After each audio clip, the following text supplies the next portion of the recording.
la misma celda o del mismo andén. Con dos que alcancen el tope de la subasta, con dos que bailen sin casa en el mismo tren, con dos que resulten ser de la misma casta, solo con dos que entre tantos ecos se digan quién,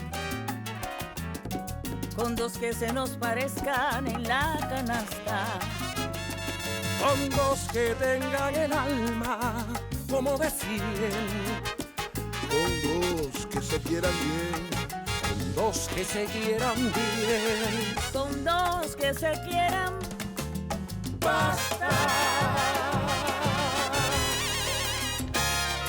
Muy buenas noches. Estamos en Con dos que se quieran 3, es decir, tercera temporada, ahora desde aquí, desde los históricos estudios de la EGREM. Hoy nos acompañan dos mujeres bellas, de una noche dichosa, dos mujeres que son herederas musicales de una historia, la Orquesta Anacaona, fundada en 1932, ya hablaremos de eso en el camino, pero debo decir que ellas son dos espectaculares músicos, o músicas, porque ya no se sabe si son, hay que decir también lo de músicos, pero músicos cubanos, y que en el caso mío muy particular, y por motivos que se verán en la entrevista, yo he tenido siempre hacia ellas mucho respeto, mucho cariño, mucho amor y mucha admiración. Georgia y Dora Aguirre. Hola, gracias. Hola. Sí, porque además hay que decir que son hermanas. Gracias por esa palabra tan claro, linda. mi vida, la que ustedes se merecen y más. Yo ahora, en estos últimos años, con la aparición de Vania, de Jaila, bueno, hay muchas ahora, pero cuando ustedes entran en la Orquesta Anacaona ¿cuánto prejuicio había, sobre todo en el momento del boom de la salsa, años 90, ¿no? Que había una orquesta de mujeres y todas las demás orquestas, estoy hablando de Manolín, de la Charanga, de Bambán, de Adalberto, en fin, de Tosco, ¿para qué hablar? De todo. Bueno, mira, por supuesto que fue peor cuando empezamos en Anacaona, que fue en el año 83, porque la gente solamente tenía, o sea, la imagen que veían de la orquesta era la orquesta, por ejemplo, en el programa Álbum de Cuba, en algunos, no sé, San Nicolás de Peladero, en algunas cosas así, y las veían como una pieza museable. Imagínate, nosotras entramos a trabajar con ellas, que quedaban todavía en ese momento. ¿Cuántas quedaban? 5 hermanas Castro, Sí. la Alicia, Ondina, Adita, Xiomara y Yolanda, que es la más chiquita por la cual entra mi hermana a la orquesta. Y ellas, imagínate, tenían toda una tradición, muchas cosas. La gente no se imaginaba que esas dos jóvenes que habían empezado ahí podían durar tanto, ¿no? En la orquesta y eso. En aquel momento era bien difícil porque se fue poco a poco, claro, al jubilarse ella en el año 80, finales del 87, ¿verdad? Sí, finales del 87. Sí empiezan, creo que la última se jubilan en el 89, todas, ¿no? No, todas, bueno, casi todas se jubilan por ahí, por esa edad, 88. finales de los 80. Claro. Y fue justamente el momento en que yo estaba haciendo mi práctica preprofesional con ellas, porque en el conservatorio, el último año, tú sabes, siempre tienes que hacer una práctica. El profesor Guerrero habla conmigo para yo empezar de suplente por Yolanda, que tocaba en la banda nacional. Y entonces llego ahí, estoy un año con ellas haciendo las prácticas, y ya en el 83, que me graduó con Georgia, pues comencé oficialmente a trabajar en la orquesta. Georgia estaba de profesora en Guillermo Tomás, sí, en la nocturna. En la nocturna. Y entonces yo realmente dije, ay, Dios mío, ¿qué yo hago aquí? Claro, pero como dando clases de bajo eléctrico, cuando yo me gradué con trabajo. Seguramente. Pero como esta entrevista no es cronológica, todavía no me han respondido. No me han respondido La de los años 90. la de cuando está, porque ya en ese momento la orquesta ya está conformada, ya está la sonoridad que uno conoce hoy. Sí, un poco más. Realmente cerca de la actual. Realmente había pocas mujeres en ese momento. En ese momento, Ahora hay más. En el ambiente musical como tal. O sea, estaban las grandes divas de siempre, no sé, Ela Calvo, todas esas grandes. Omara, Omara, Elena, por supuesto. No, y estaban todavía había las otras, Ania, Emita Exacto, y Farah y por todas ellas, ¿no? Pero como tal, en la música, con Se un instrumento conocían musical, pocas se conocían mujeres, pocas claro. mujeres. O sea, existía Lucía Huergo, Claro. era un ejemplo para nosotras, las Seguro. saxofonistas. Qué linda. Nos decían mucha gente, eso va a ser imposible mantener la orquesta, como están las mujeres hoy día, que si son tan modernas, que la gente quiere, o sea, era como una onda un poco como que liberal, que las mujeres eran muy liberales. Pero a la vez, déjame decirte que yo creo que desde el principio, lo que es nuestros colegas músicos, Sí. que se fueron dando cuenta, se fueron acercando a ver la orquesta, porque precisamente nosotros hacemos en el 91, hacemos un disco con Juan Formel. Nada más y nada menos. Nada más y ¿Te nada menos. imaginas? Fue el primer productor que yo escogí porque quería que fuera él quien hiciera ese disco. Y ya ahí los músicos se empiezan a ver, A interesar. a ver nuestra orquesta y empiezan a tomarnos un poco más en serio, ¿no? Ya después, con los tiempos que fueron pasando, por supuesto en los bailes y eso, la gente al principio era un poco terrible porque imagínate, la gente, no podía, pero y esto, un poco que era bastante violento aquello, pero después poco a poco la gente se fue acostumbrando y además lo más lindo del caso fue que nosotros nos fue gustando aquello de hacer música popular bailable de verdad. Claro, claro. Y nos fuimos metiendo hasta en la timba. Sí, la timba, en los todo coros, eso. que es lo que pone la gente a Y guarachar. entonces Así nos mismo. fuimos metiendo en todo y hemos, bueno, tenemos desde entonces un gran repertorio muy extenso que no nos limita precisamente por el hecho de ser una agrupación que tiene tanta historia, tantos años, que estuvo con mucha continuidad y hemos tenido la suerte de poder mantener una parte del repertorio tradicional y seguir la historia con nuevas cosas. Y ahí entraron muchos temas que nos dieron grandes compositores como Juan Formel, Joaquín Betancur, etc. O sea, el anacaona, eso es un término que debe decir algo. Sí. ¿No? Bueno, justamente Anacaona es el nombre de la reina indígena de Quisqueya, que fue una de las primeras mujeres en rebelarse contra los colonizadores, ¿no? O sea, dice la historia que era una indígena, una india que tenía unos grandes dotes artísticos en su tribu, que lo mismo cantaba, que bailaba los areitos, o sea, era una... y gozaba de mucha popularidad. Existen muchas leyendas, incluso libros que hemos tenido la suerte de encontrar y de leer un poco sobre eso. Y bueno, esa fue como que la inspiración cuando surgen ellas. Elia O'Reilly, una de las integrantes del momento de cuando surgen en el 32, que dice, mira, como son, la mayoría somos así mulatas indiadas y qué sé yo, nos hacemos trenzas y eso, ¿por qué no le ponemos Anacaona como símbolo de rebeldía?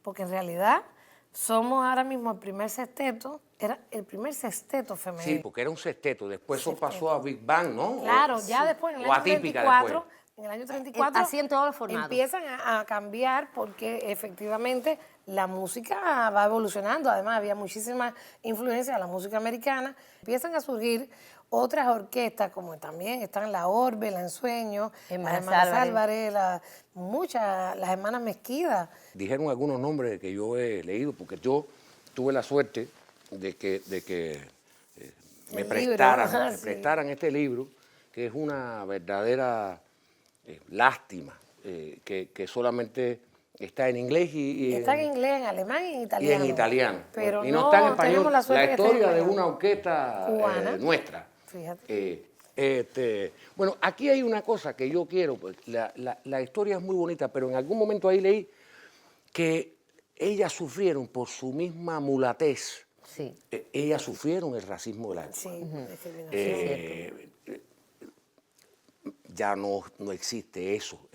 Quiere decir, la orquesta de ustedes está llena de mulatas. Tenemos de todo un poco. De todo hay ahí. La mulata, la negra, blanca. de todo hay ahí. Todo. Pero ahí hay figuras muy importantes para la música cubana que formaron parte en algún momento. no. Está el caso de Omara y de Celia Cruz. Celia Cruz también. Omar, Celia Cruz, pero bueno, también estuvo Moraima Secada. Moraima estuvo en la Sí, Anacaona también. ¿no? Ah, caray. Incluso la primera gira de Moraima fue a Venezuela con la orquesta.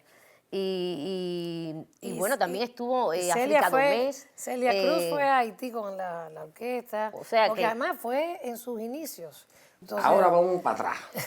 Vamos para atrás. Vamos a las niñas que ustedes fueron, ahora son jóvenes, Ay, gracias. pero eran niñas.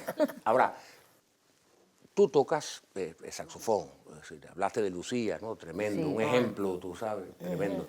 Y tú tocas con trabajo. Maestra. Pero antes de eso, ¿cómo era la vida de ustedes? ¿Dónde nacieron? ¿Cómo eran sus padres? ¿Por qué querían ser músicos? Bueno, mira, nosotros somos de una familia humilde. Mi mamá era maestra, pedagoga de la ciudad de Cárdenas y que cantaba en el coro de la iglesia y en el coro de la escuela, que era la Progresiva, una escuela privada. Y siempre desde niña ella se ponía al piano y los apagones de aquella época Sí. los pasábamos siempre cantando a dúo o a trío o hacíamos canon y esas cosas. En la casa siempre se escuchaba mucha música. Mi papá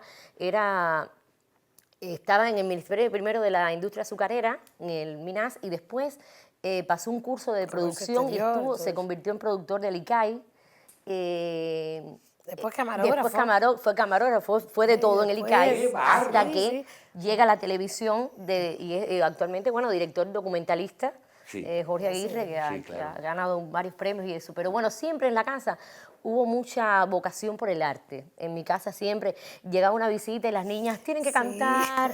Tú Bueno, sabes es cómo que es siempre eso. hubo un piano. Y el piano es como que la Era inspiración. el imagínate. pretexto para El pretexto. vamos a pasar un rato para descargar. Siempre los tíos cantaban, hacíamos su guarachita, mi tío Adán, Y en fin. además, en cuanto ya nosotros empezamos a crecer un poco, pues mi mamá siempre nos llevaba al teatro, al Guiñol, a verlo al Grupo Meñique. Entonces ahí, La maestra. Con ahí la está maestra ahí mi está María mamá Álvarez siempre Ríos. formando ahí la está vocación. la maestra que fue su mamá. La La maestra, vocación. exacto. Ella fue muy inteligente, realmente le agradecemos mucho porque de verdad, gracias a ella, de verdad podemos decir que somos lo que somos hoy día. Incluso ella después, con muchos años después, soñó y dijo un día, ay, llega del trabajo y dice, acabo de venir de una actuación de la orquesta Anacaona en el Teatro América. Ya nosotros estudiamos música. claro. Dice mi mamá, ay, si ustedes algún día pudieran estar en esa orquesta. Ay, cuando yo dije, bueno, imagínate, yo no sabía, ni nos imaginamos siquiera que algún día nos podía pasar eso. Como te decía, fuimos hasta del Grupo Meñique, ahí empezamos con María Álvarez Ríos a hacer música, a cantar. Ella nos aprendía enseñó con mucho María porque de Álvarez Ríos. verdad Muchísimo. era una Era una excelente escuela, Se pedagoga. aprendía. Pero ¿por qué el contrabajo y por qué saxofón? Ah, porque mira, yo por ejemplo fui a la escuela, en principio quería estudiar, a mí me gustaba la música, yo me daba lo mismo cualquier cosa, pero yo dije, bueno, el violín, me pongo y resulta que el profesor en ese momento me dice, ay, pero tu manito no, fíjate tú, Pero tú no tienes vas a las poder manos llegar. primero bonitas y los dedos largos. Sí, está pero perfecto. en ese momento el maestro aquel me dijo que no podía, Que porque las no manitos servía no. las manitos mías para el violín. Bueno, pero al año siguiente, pero como 2 años, me vuelvo a presentar y quería estudiar guitarra, pero la guitarra la habían pasado para otra escuela. Y entonces ya mi mamá, imagínate, tenía que moverse y llevarnos hasta allá. Yo dije, no, búsqueme otro instrumento que se pueda. Y ahí es cuando me dicen, mira, ahí tuba, imagínate todos los instrumentos extraños aquellos. Y de pronto me mencionan Tuba, el contrabajo. fagot. Sí, clarinete, no sé qué. ¿sabes? Y el Bombardino. contrabajo. Bombardino, sí. Y entonces yo digo, bueno, no, mire, me gusta más el contrabajo. Entonces ya paso la parte, las pruebas teóricas y eso, y voy a la prueba física con el profesor Ángel Nenov, que era un búlgaro. Y entonces resulta que el maestro cuando me ve, me mira las manos, ¿qué? Perfecto, encantado. Y me dice, pues mire, entonces me enseña la banqueta donde había que subirse, me pone las manos. Bueno, cuando yo empecé a estudiar con trabajo aquel, mis pies no llegaban ni al piso, porque yo era chiquitita. Y de verdad que me fui enamorando, me gustó mucho el instrumento, porque era como fuerte, Tremendo. dominante, era como imprescindible también en una orquesta, porque de verdad que es un No, instrumento timbajo, base timbajo. fundamental, y me encantó, de verdad que me fui enamorando. De hecho, casi que yo por poco estoy hasta en la Sinfónica. Bueno, viene aquello de la ubicación como profesora de bajo eléctrico, y a mí no me gustaba, pero ya mi hermana estaba ubicada en Anacaona. Y ahora me va a Y contar. entonces que yo, Ahora me va a contar. es que yo voy El para allá, saxofón. porque voy para la provincia de Cultura y digo, miren, yo no quiero estar allí en esa ubicación que me dieron. Dice, ¿y no quieres ir para la Anacaona? Digo, yo encantada, pues ¿cómo que no? El sueño, vamos a el llamar, sueño de vamos la a mamá. llamar. Y entonces cuando llamamos, dice, bueno, mira, ahora mismo se acaba de vaciar la plaza de la pianista. ¿Usted se atreve? Digo, no, por supuesto que sí, yo me atrevo. Y vamos para allá. Voy, me aprendo una primera partitura y me llevo la partitura, me la estudio, era un mambo. Vengo, bueno, vamos a tocar la pieza, y empezamos a tocar. Y después dice Alicia, bueno, tráiganme todas las demás partituras para acá. Vamos a empezar a ver este y este. A primera y a esa hora, yo a primera vista, que de verdad no tenía para el piano como tal, no tenía una buena primera vista. Pero yo dije, no, esto yo no lo puedo perder. Ahí mismo miré cuál es la armadura de clave. Y empecé a guiarme por el bajo, el género, qué sé yo. Y empecé a ponerle y a inventar un poco lo que era y lo que no era. Yo leí el bajo, pero no podía poner todos los acordes. Entonces, pero me salió también la cosa que ellas me dijeron, mira, de verdad que se ve que tienes madera para esto, porque yo también, claro, a mí el piano popular me gustaba. No, olvídate de eso. Y entonces al final ellas dijeron, bueno, para esto lo primero que hay que tener la cara dura, porque usted se ha arriesgado aquí y de verdad que sí, puede. Lo único que quiero es que se lleve todas las partituras y se las estudie bien. Ellas eran muy aferradas a lo tradicional. a lo tradicional. Entonces no les gustaba mucho que yo estuviera poniendo en papeles que no eran tan modernos, que estuviera poniendo acordes que no eran. Claro. Y entonces al final resultó que yo me lo estudié todo y me preparé y ahí me quedé como pianista. Estuve casi, bueno, 4 años y tanto de pianista. De pianista. Y ella y el saxofón. Y Dori en el saxofón. No, yo realmente empecé estudiando piano. Y después ya en tercer año de piano, resulta que me dieron la posibilidad, mi mamá, de cambiar de instrumento. Porque realmente yo me sentía agobiada porque no me sentía bien en el piano.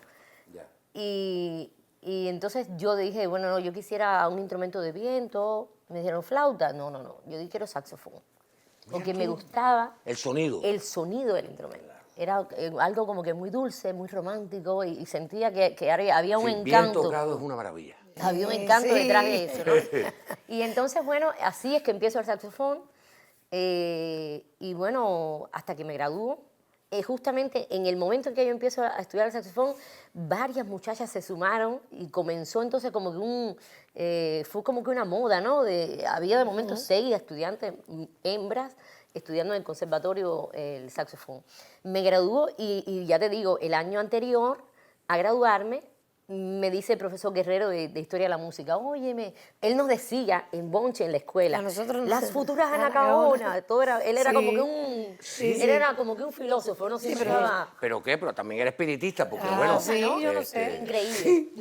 Me dice, vamos al teléfono, en el conservatorio, ahí en el pasillo había un teléfono, y llama a Alicia y le dice, mira Alicia, aquí tengo una muchacha que toca saxofón, que estudia saxofón, y ella está por graduarse, a ver si a usted le interesa, porque es la muchacha que le puede hacer la suplencia a Yolanda.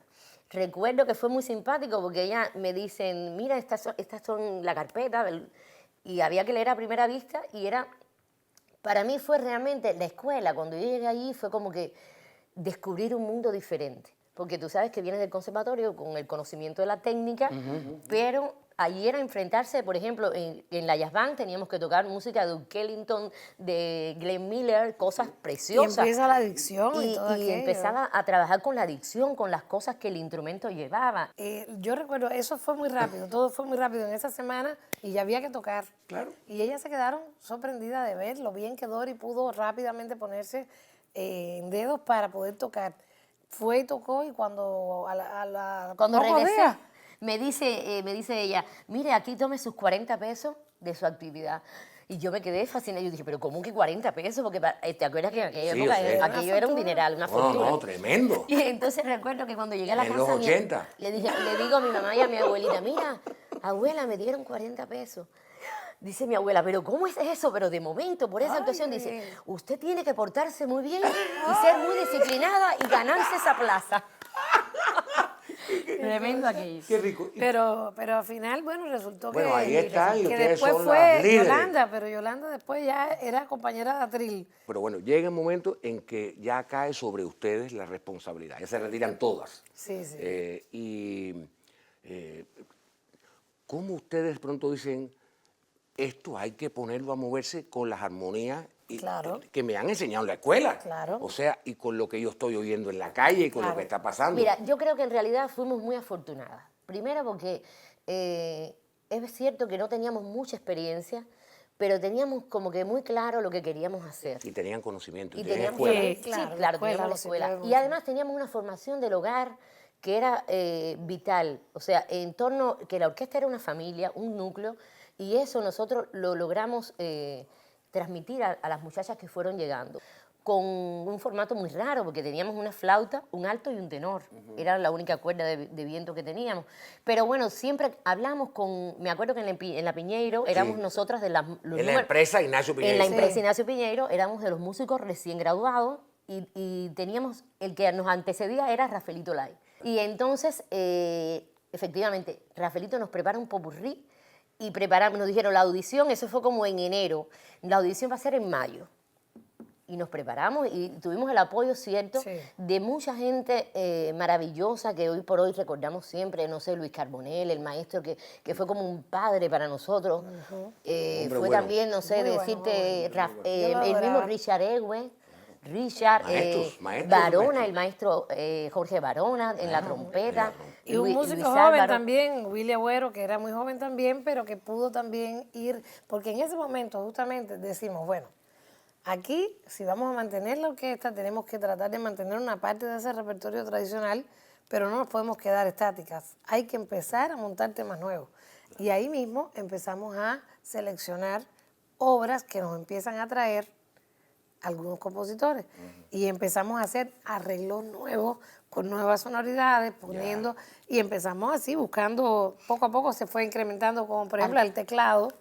Un día que hicimos vamos a poner teclado. Y llegaron así. arreglistas como, no sé, Javier Gutiérrez, Caramelo, Caramelo. César Bugalé, trombonista, Sí. en fin, Sí. millones de músicos que nos fueron como que apoyando. No, y además- Y gente que creyó en nosotros y que nos dio un Las voto de Anacaonas confianza. ha sido no solo una escuela Sí. para ustedes, sino ha Para sido muchas una mujeres. suerte de conservatorio. Y desde que ustedes están al frente de eso, también han También, por entrado y supuesto. salido muchísimas integrantes. Claro, Sí, por como es supuesto. lógico, las generaciones van cambiando, los intereses de los músicos, tú sabes que los músicos hoy están aquí, mañana cambian. Pero eso es nosotros normal. No, eso en es eso normal. hemos sido muy claras y muy transparentes. O sea, le hemos permitido a los músicos que tocan con nosotros que asuman sus proyectos incluso individuales. Que No, pero te voy a decir, yo no me puedo quejar. No. No me puedo quejar porque Anacaona es una de las orquestas más estables de este país. Yo lo sé. Porque de verdad la gente se siente bien remunerada, No, y se ustedes son- siente contenta, bien atendida, porque también otra cosa que yo aprendí en el camino, que cuando tú vas a dirigir una banda no puede ser solamente la parte musical, sino que un poco que tienes que saber que tú trabajas con personas. Claro. También te digo, creo que todo lo que hemos logrado en la vida nos ha costado muchísimo trabajo, muchísimo, pero lo hemos logrado y nos ha dado mucha satisfacción. Sí, pero bueno, Pero yo pienso que cuando tú haces tu trabajo bien y ya tú te pones donde dedicas, tienes que te ponerte dedicas. y haces lo que tienes sí, que hacer, pero ahora me diste pues la gente se interesa, me ¿no? diste el pie perfecto para una pregunta. Ustedes trabajan muchas veces en la noche. Todo el tiempo, casi siempre. Y los hombres están allí muchas veces sin sus compañeras, suponiendo que las respeten. Estamos hablando de hombres que respetan a su esposa. Bueno, de los que van a la fiesta. a Sí, los de los lugares. que van allí, sí, los que van allí. Y se toman unos traguitos y de repente empiezan a enamorarse de las muchachas de la orquesta. eso sucede. Oh, muchachos. ¿Cómo A veces es que ustedes logran, A veces hay que ponerle freno a eso. siendo Mira. artistas, A tiempo, claro. no dejándolo de ser, y son públicos también? sí, claro. ¿Cómo es que tú dices, no, mi vida, Claro, mira, te voy a explicar. José Vicente Rojas, Por ejemplo, yo te tengo- quedé con, tú te sabes quedé con, que te dejé a con mí- ganas? A mí, la gente me dice, ay, porque tú pones una cara Sí. con la cámara, tú te metes Sí, con la sí, cámara, tú sí. te Todo el tiempo, sonríes, además. te ríes. Igual yo hago en vivo cuando estoy trabajando, es normal, porque yo lo que sí estoy segura de que cuando yo voy a trabajar, me entrego a lo que estoy haciendo. Y si estoy cantando una canción que dice besito de coco, papi, aquí está tu claro. tata, te lo tengo que decir mirándote a los ojos. Claro, mejor. claro, Y claro. entonces eso hace que la gente se cree a veces que es verdad. Sí. Y dice, oye, pero a mí me ha pasado, personalmente, me han pasado muchísimas cosas de gente que se me ha enamorado y se ha vuelto como loca y ha hecho cada papelazo y al final yo le digo, oye, tranquilo, ¿Qué cosa? si yo estoy trabajando, esto es parte del trabajo. Me Eso, imagino. igual que mucha gente piensa que porque yo soy la directora, yo le voy a poner una piedra con alguna muchachita. Ah, claro. Y entonces vienen, oye, mira, ay, Georgia, tú sabes que a mí me encanta la... Fulanita es a mí me soltera. encanta la cantante tal, y qué sé yo, porque... Agárrate Celestina a ti. No, perdóname, pero yo soy la directora de esta orquesta, yo no soy aquí la Celestina. La ni componedora de batea, ¿ves? para Allá. nada. Así que eso conmigo no va.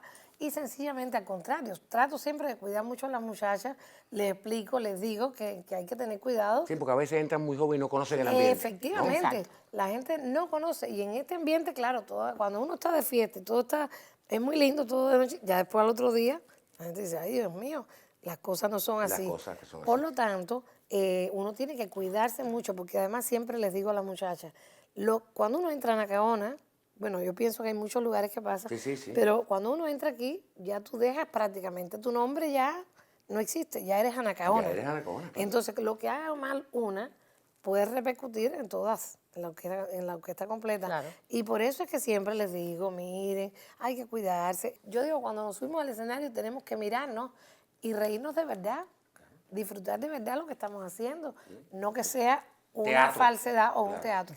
Y entonces yo creo que eso me ha venido, ese método siempre me ha dado buenos resultados. Tú estás casada ahora mismo. Sí, claro. Felizmente casada. Sí, felizmente casada.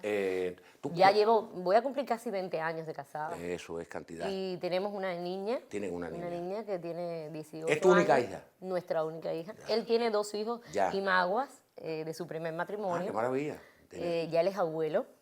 Sí. de Y una- tú de alguna manera también como abuelastra, Claro, ¿no? yo soy abuelastra también, Una yo me abuelastra, siento- una palabra terrorífica, Pero- abuelastra. Pero bueno, pero sí, y tenemos una niña que tiene 18 años que Ay, quiso Dios seguir mío. los pasos de su papá y está estudiando actuación en Elisa, Gabriela, y está trabajando en la compañía teatral Uber de Blanc. Sí. Ustedes siempre están con una sonrisa en el rostro. Es la realidad. Pero tú, y no podemos dejar de hablar de eso porque es el papá de tu hija, Lucho, a quien tanto quisimos, era el representante de UNICEF aquí, y Lucho, bueno, en una de sus grandes labores humanitarias por África, lo asesinaron.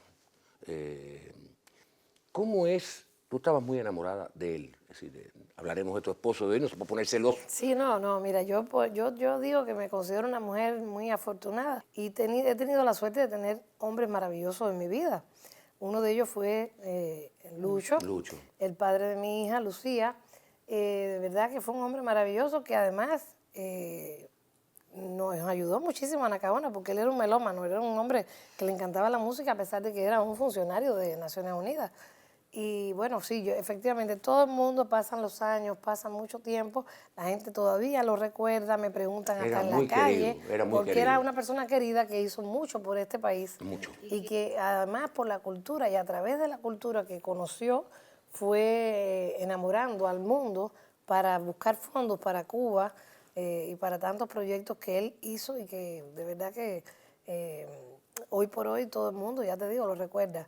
Pero como te decía, mi hija también es una niña que a pesar de esa desgracia que nos tocó en la vida en un momento, pues ella era muy bebé cuando Era pasó. una bebé. Tenía solamente 5 meses de nacida, pero mi hija tuvo la suerte, y yo también, de que al tiempo después, como 2 años y medio después, conocí a otra persona que yo decía, porque yo realmente cuando me pasa una cosa tan dura como aquella, tú empiezas a ver la vida diferente, no sé, te ves.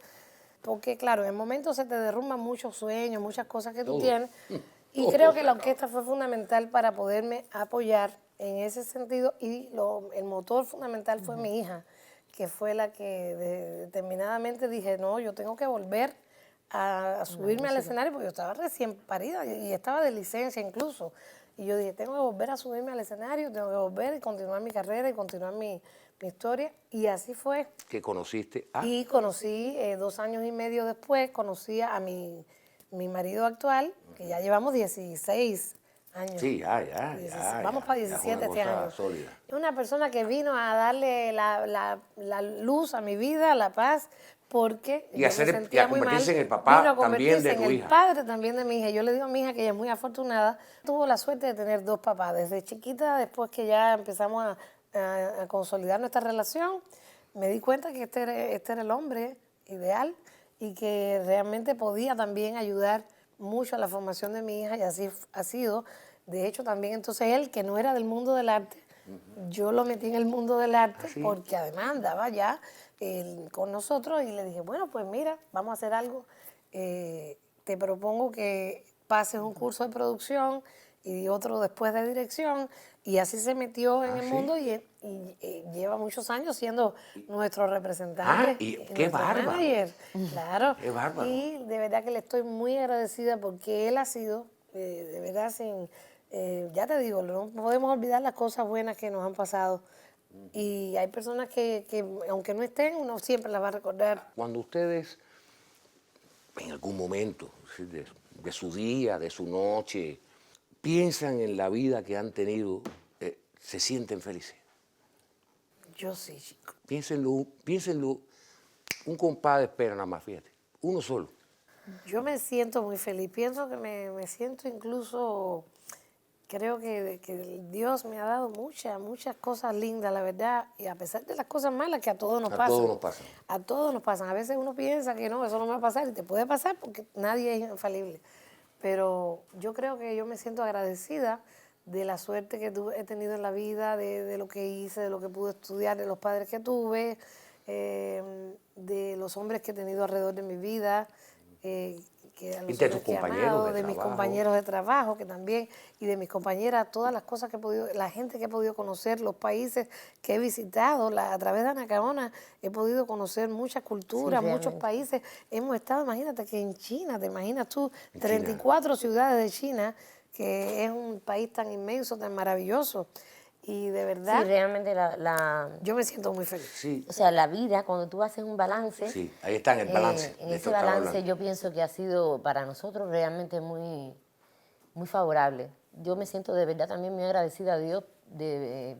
Primero, bueno, yo soy cristiana, ¿no? Sí, Pero sí. me siento muy agradecida a Dios por todo lo que a mi paso ha puesto. Claro.